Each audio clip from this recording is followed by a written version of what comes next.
We talk about trends and styles on Cityline all the time, and we've told you the 90s are back big time. And we've also talked about how some Y2K trends are making a comeback, especially with Gen Zers on TikTok. They're all over it. But there's been some conversation amongst those of us who experienced early 2000s fashion the first time around about the bad vibes that it had. And it was interesting because I didn't really think about this until I read this article. Thin was in. Thin has always been in. Fatphobia was at its height, but fatphobia has always been in. I mean, the fact that we're even talking about fatphobia now is very new because it's always been the thin is in, fat is out. But when you think about those early 2000s trends, think Destiny's Child, Britney Spears, Christina Aguilera. Think about low jeans and the flat tummies you needed to sort of achieve the look. Think about the thong underwear, just the top of the thong underwear sticking up over the low-rise jeans.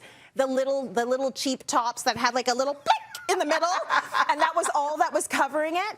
And so when I look back on that time, I think, interesting. The early 2000s, I was definitely striving to be my skinniest ever.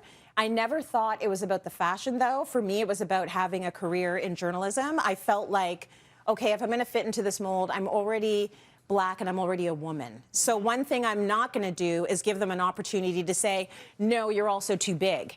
So I had an eating disorder. When I look back, like that was not okay. That I was eating like a few calories every day, and going from like maybe a 14 in university all the way down to an 8, all the way down to a 4. And it was at that same time that that style aesthetic was in. Are they connected? I don't know. Maybe, maybe not. What do you think about Y2K making a comeback? Listen, I actually think this has a lot more to do with our age range, okay? We were all at that age where we cared about losing weight, and we were like, you know, all the people were concerned our age. They're like, oh my God, that's coming back. We were in our 20s and our early 20s during that time. Yeah. So that plays a lot. If we were probably in our 40s, back then, we probably wouldn't have bought into all of that. That's right. Right? So I do think it has a lot more to do with age. I mean, people are going to be shocked. I just think this has much to do about nothing.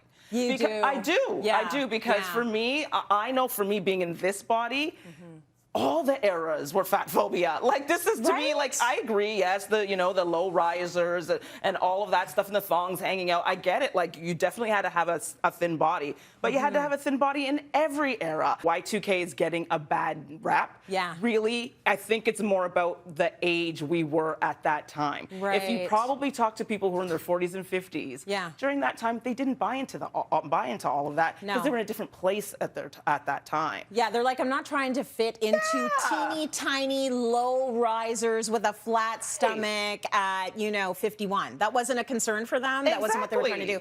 I think that's a valid point. One other thing I just want to throw in there that was also in the article was just this idea of women of color not even having a place in the world of Y2K fashion. What I found was interesting about that is that's right across the board as well. That's what I'm saying. That's right across the board as well. That's the 40s, the 50s, the 60s, the 70s. There's always a counterculture that existed, but mainstream, it was never about women of color. Never. Not just Y2K, but never. It was never there. I mean, I do remember at that time the J-Los hit the scene during that time, and you had Bootylicious with Beyonce and all of that. So there was that counter, body image, but it wasn't really a big deal. Like, it was still about the thinner bodies. I remember Nicole Richie, all of those people going through all of that. So I do remember it. I just think we remember it differently because we were of a certain age. We were in it. Yeah.